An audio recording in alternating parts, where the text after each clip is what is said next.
ఇప్పుడు మనము సదస్సుపేటకి వచ్చాము. ఇక్కడ రోసయ్య గారు అనే రైతు వచ్చి ఉన్నారు. రైతు మనం ఇక్కడ 3 ఎకరాలు పత్తి వేశారు.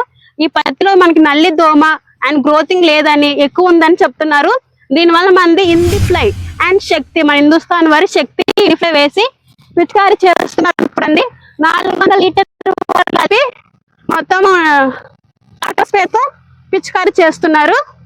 చూస్తున్నారు కదా, మొత్తం ఇది 3 ఎకరాల స్థలం. ఇది నల్లి దోమ పేను చేస్తున్నారు. నమస్కారం సార్, మీ పేరు సార్? నా పేరు రోసయ్య. ఓకే, ఎక్కడండి ప్లేస్ ఇది? సిద్ధాపూర్. సిద్ధాపూర్. ఓకే ఓకే, సిద్ధాపూర్ సదస్సుపేట ఇది. ఓకే ఓకే, ఎన్ని ఎకరాలు ఇది వేసారు సార్? ఇది మొత్తం నేను ఒక 50 ఎకరాలు వేసాను. ఈ ముందు అయితే 3 ఎకరాలు కొట్టారు. ఏంటివి సార్? ఇది శక్తి. ఓకే, శక్తి హిందుస్థాన్ వారి శక్తి. ఇది ఇండిఫ్లై. ఇది ఇండిఫ్లై. దేనికి ఇవి రెండు ఇప్పుడు దేనికి కొట్టారు? ఏం ప్రాబ్లం ఉందని కొట్టారు? ప్రాబ్లం ఏముంది మేడం, తెల్లదోమ, పచ్చదోమ, ముడత ఎక్కువ ఉంది, పేను బంక ఉందని కొట్టా. గ్రోతింగ్ కూడా రాలేదు. గ్రోతింగ్ కూడా లేదు.